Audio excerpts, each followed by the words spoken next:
A graça e a paz esteja convosco hoje e sempre. Estamos iniciando mais uma Palavra de Deus para hoje, sábado, 24 de outubro de 2020. Estamos numa manhã chuvosa aqui em Colina, graças a Deus, e vamos falar mais um pouco da Palavra de Deus, conforme já é nosso hábito e tradição todos os dias.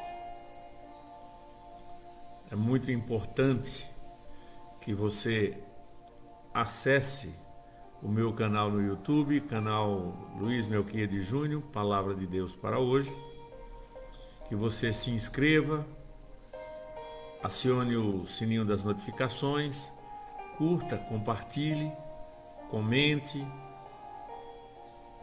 participe, ajude-nos a divulgar a Palavra de Deus. Eu conto com você e Deus também. Nós precisamos cumprir o ID do nosso Senhor Jesus. Ide e pregai o Evangelho a toda criatura. Essa é uma ferramenta que Deus nos dá para nós falarmos do seu grande amor e para nós transmitirmos palavras de salvação. Agradeço a você que está ao vivo aqui no Facebook, página DLL Melquiades Gomes Júnior. É muito bom tê-los aqui conosco, é muito bom nós falarmos das coisas de Deus. E hoje nós vamos falar sobre o significado e a importância de Pedro, Tiago e João no Evangelho. Vamos pedir para que Deus fale conosco nessa manhã e que nós estejamos com as nossas mentes cativas ao Senhor. Amém? A nossa base bíblica está em Lucas 8, Evangelho de Lucas, capítulo 8, dos versos 49 ao 56. Evangelho de Lucas, capítulo 8, versos 49 ao 56. Estando ele ainda falando, chegou um dos príncipes da sinagoga dizendo: a tua filha está morta, não incomodes o mestre. Jesus, porém, ouvindo, respondeu-lhe, dizendo: não temas, crê somente, ela será salva. E entrando ele em casa, a ninguém deixou entrar, senão a Pedro, Tiago e João, e ao seu pai e à mãe da menina. Todos choravam e pranteavam, e ele disse: não choreis, não está morta, ela dorme. E riram-se dele, sabendo que ela estava morta. Mas ele, pondo-os para fora e pegando-lhe na mão, chamou, dizendo: levanta-te, menina. E o seu espírito voltou, e ela logo se levantou. E o Senhor Jesus mandou que lhe dessem de comer. E seus pais ficaram maravilhados. E ele lhes mandou que a ninguém dissesse sobre o sucedido. Em algumas situações de morte, algumas vezes pode, na realidade, algumas vezes podem acontecer, pode ocorrer situações de morte em nossas vidas. E eu te pergunto, o que morreu na tua vida? Pode ser que o casamento de alguém esteja morrendo, ou o trabalho, ou as finanças. Mas por que Jesus permite que a morte venha? Que a morte venha. Se formos até Ele e oramos, nos ajoelhamos e pedimos a Ele, conseguimos com que Jesus se mova em nossa direção e até mesmo que Ele entre em nossas casas e em nossas vidas. Por que a morte ainda ocorreu? Por que vivemos situações de morte? Por que ainda há movimentos de morte? Uma explicação é que Deus permite que os nossos recursos acabem, que os nossos métodos findem, nossa maneira não funcione. Um exemplo disso é a ressurreição de Lázaro. Os judeus, à época, tinham a ideia de que até 3 dias o espírito do morto ficava pairando sobre o corpo. Jesus deixou para ir no 4º dia para ressuscitar o amigo. Quando toda possibilidade, quando todo método, quando todo questionamento falhou, aí Jesus foi. Deus permite que testemos todos os nossos métodos de ressurreição para comprovar que quando Ele operar, ninguém tenha dúvidas de que foi Deus. Deus permitiu Jeremias no fundo do poço para poder tirá-lo dali. Deus permite o nosso fundo do poço para quando Ele fazer, não haja dúvidas que foi Ele. A Bíblia nos relata que chegando à casa de Jairo, havia muitas pessoas dentro da casa e fora dela e ao redor dela. Jesus, para testar e separar o joio do trigo, disse uma palavra, e na mentalidade espiritual de Jesus era a correta: a menina não está morta, mas dorme. Perante Deus, a morte não é nada. Jesus falou o que viu no reino de Deus, a vida perante Deus. A vida. Jesus viu no reino de Deus a vida. Perante Deus, o que é a morte? Nada. Essa fala de Jesus separou os que criam e os que não criam. Muitos começaram a rir e a zombar de Jesus. Ele mandou entrar no quarto da menina apenas pai, mãe, Pedro, Tiago e João. Pegando na mão da menina, Jesus falou para ela se levantar e acordar. E aconteceu que a menina levantou. Foi o que Jesus disse. E ela acordou da morte e se levantou. A menina se levantou com fome. Jesus deu ordens para dar-lhe de comer. São muitas as fomes das pessoas. Elas sentem fome de justiça, sentem fome de carinho, sentem fome de amor, sentem fome de uma vida melhor, sentem desejo de uma vida mais pacata, sentem fome de viajar, sentem fome de serem compreendidas. O alimento que Jesus indicou é a palavra de Deus. O mundo está morrendo e todos precisamos da palavra de Deus para ressuscitar e viver uma vida plena. Dê de comer aos mortos, aos que estão morrendo, é uma ordem do nosso pastor,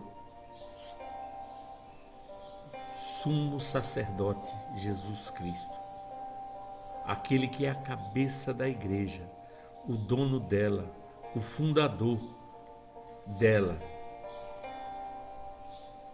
Ele nos mandou dar de comer aos que estão morrendo. Ele manda, nós fazemos. Nesse tempo de governos tão ruins, no mundo todo, precisamos estar mais do que nunca com a palavra que alimenta, que fala conosco, que nos levanta e que nos dá fé. A Bíblia é um livro peculiar, onde entendemos que quanto mais lemos e estudamos, vamos compreender os níveis, as camadas que ela tem. Uma pergunta que muitas pessoas fazem é: por que Jesus levava Pedro, Tiago e João em alguns eventos peculiares. Numa primeira resposta é porque eles eram os mais velhos e os outros eram mais novos convertidos. Outra explicação é mais elaborada e mais teológica. Vejamos o significado bíblico de Pedro, Tiago e João. Pedro, Tiago e João apareceram juntos em 3 passagens particulares: na transfiguração, na ressurreição da filha de Jairo e no Getsemane. Com o tempo, as muitas leituras da Bíblia vão nos mostrando que todos os personagens e situações em mais de um sentido na Bíblia. Tudo tem níveis e camadas espirituais. Por exemplo, como interpretamos Jesus nos Evangelhos, segundo as cartas de Paulo? Nós entendendo, lendo Paulo, que Jesus é um homem inteiro, completo, na presença do Espírito Santo. Jesus representa o crente cheio do Espírito, assim como nós devemos ser. Ele nos ensinou a orar, ensinou a interpretar a Bíblia, a crer em Deus e pôr em prática tudo isso. E disse: vão de 2 em 2. Pedro, dentre tantos feitos nos evangelhos, lendo suas cartas, ainda assim alguns fatos se sobressaem a outros, e há um fato que define Pedro. Podemos resumir Pedro neste fato: o amor. Pedro negou Jesus 3 vezes. Quando Jesus ressuscitou, perguntou a Pedro 3 vezes se ele o amava. Pedro, tu me amas? Sim, eu te amo, disse Pedro. Pedro, tu me amas? Perguntou Jesus pela 2ª vez. E pela 2ª vez Pedro disse que o amava. Então Jesus perguntou pela 3ª vez: Pedro, tu me amas? Aí Pedro lembrou que tinha negado Jesus 3 vezes. E muito entristecido disse que sim, que o amava, que Jesus sabia todas as coisas. Jesus fez a mesma pergunta 3 vezes, porque estava, naquele momento, restaurando Pedro. Tiago. O livro dos Hebreus nos fala, o livro de Hebreus, de Hebreus, nos fala da fé. Ora, a fé é o firme fundamento das coisas que se esperam e a prova das coisas que não se veem. Hebreus 11:1. Mas Tiago dá um passo além e mostra a fé num outro nível. Assim também a fé, se não tiver obras, é morta em si mesmo. Tiago 2:17. Assim como Pedro representa o amor, Tiago representa a fé. João. Os evangelhos de Marcos, Mateus e Lucas foram escritos pela tradição oral e pela pesquisa. O evangelho de João, por outro lado, foi inteiramente revelado. Então temos Pedro, o amor; Tiago, a fé; e João, a revelação, o espiritual. Na transfiguração, houveram apenas 3 momentos em que Pedro, Tiago e João foram chamados juntos por Jesus. Houveram apenas 3 momentos em que Pedro, Tiago e João foram chamados juntos por Jesus. Nessa passagem que eu citei, a transfiguração, que está em Mateus 17, quando apareceram para conversarem com Jesus, Moisés e Elias, representando ali a lei dos profetas. Estarem ali Pedro, Tiago e João significava que neles estava representados o amor, a fé e a revelação. A transfiguração foi o momento que literalmente a lei e os profetas se encontraram com o Novo Testamento. Ali houve um encontro do Antigo Testamento com o amor, a fé e a revelação do Novo Testamento.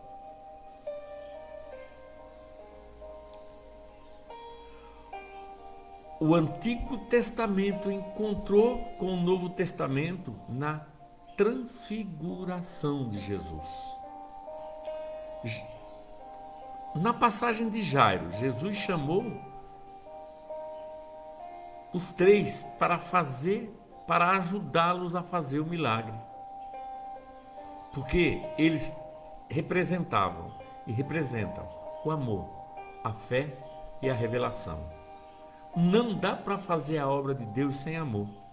Precisamos amar as pessoas, porque sem amor o nosso evangelho é duro, seco, sem vida, sem compreender a motivação que é ajudar o próximo. Precisamos da fé para ressuscitar o que morreu em nossas vidas. Precisamos da revelação de Deus, do espiritual, para que possamos fazer a obra. Nem tudo que existe no nosso mundo é material. Ao se referir ao dinheiro, certa vez Jesus chamou o dinheiro de mamão, um demônio. Daí aprendemos que não basta fazermos correto com a nossa vida financeira, pois ela depende de situações espirituais para acontecer. Existem influências malignas por detrás das situações onde precisamos buscar o espiritual de Deus para vencermos. Existem princípios de prosperidade que precisamos compreender. Não dá para ressuscitar o que morreu em nossas vidas sem amor. Não dá para ressuscitar um casamento que está morrendo sem amor. Não dá para ressuscitar os filhos que estão indo embora, brigando com eles. Não dá para ressuscitar o morto, seja ele quem for, e o que for, sem amor. Não conseguimos ressuscitar a nossa menina, a nossa filha de Jairo, sem a fé em Deus. Precisamos acreditar que Deus está no controle. Senão a gente não anda, não caminha e não prossegue. A obra de Deus também não se faz sem contarmos com o espiritual de Deus. Metade do que fazemos é material, mas o restante, a outra metade, é espiritual. Precisamos compreender que se algo morreu é porque existem forças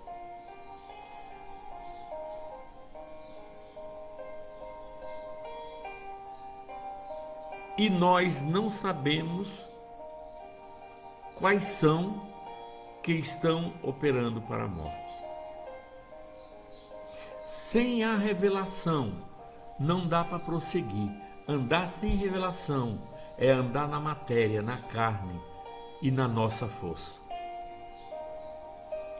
O Jardim do Getsemane, que é o terceiro evento, ficou conhecido quando Jesus, na noite em que foi traído, chamou Pedro, Tiago e João para orarem com ele, para ajudá-lo no momento de tristeza, de depressão, de provação, onde o próprio Jesus pediu para o Pai que, se fosse possível, passasse aquele cálice e ele não bebesse.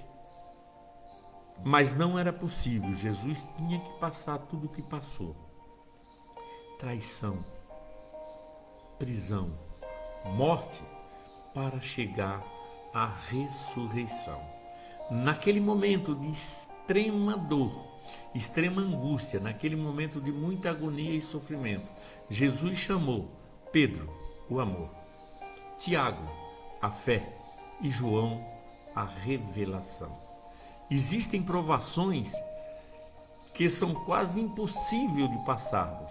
Nesses momentos podemos fazer como mestre e chamarmos pelo amor, pela fé e pela revelação. Nesse momento crucial da existência de Jesus, ele precisava lembrar do amor do Pai para com ele. Assim como nós, nos nossos momentos, precisamos lembrar que o Pai nos ama e que nós somos projeto dele e que Deus investiu muito em nós para nos largar agora. Investimento é muito caro, estamos sendo trabalhados para Deus antes mesmo de nascermos. Acredito que Deus mudou algumas coisas nas nossas famílias, em todas as famílias, para que nós chegássemos até aqui. No jardim da aflição, Jesus precisava lembrar que o Pai o amava apaixonadamente. E assim é conosco. Deus está apaixonado por nós. Ele quer nos abraçar, beijar nossa face, quer falar conosco e viver conosco para sempre e pela eternidade. Nos momentos de extrema dor, lembra que Deus te ama. Te ama tanto, tanto, que deu seu Filho para morrer em nosso lugar, para que nós tenhamos vida nele. No jardim, Jesus precisava de Tiago. Jesus precisava lembrar das promessas. Ele precisava ter fé e crer. Até naquele momento que existia promessa sobre sua vida e que elas ainda iriam se cumprir. Jesus precisava lembrar, assim como nós, que não somos o que estamos vivendo, mas somos o que Deus diz que somos. Jesus não era a aflição, a dor, a angústia naquele momento. Assim como você também não é. Nós somos não somos o que o mundo quer que sejamos. Nós somos o que Deus diz de nós. Temos promessas de Deus pairando sobre nossas cabeças. Nós somos a igreja de Cristo. E por isso nós precisamos muito da revelação de Deus. Nem tudo resolvemos com as nossas forças. Eu diria até que resolvemos muito pouco com as nossas forças. Não é à toa que o Espírito Santo é chamado por Paulo em Efésios de Espírito de revelação. Revelação é Deus nos falar aquilo que nós não sabemos, mas que precisamos saber para vencer. Precisamos dessa revelação que vai falar o que precisamos saber. No momento de dor, Jesus estava vivendo, no momento de dor que Jesus estava vivendo, ele precisava que o Espírito revelasse qual era o próximo nível, já que chegamos até aqui. E assim é conosco. Qual é o próximo nível? Pergunte ao Senhor agora. Senhor, qual é o próximo nível? Já que nós estamos e chegamos até aqui. E aí está, sem amor, sem fé e sem revelação, fica mais difícil e eu diria fica impossível fazer a obra. O amor, a fé e a revelação são o resumo do que é o Novo Testamento.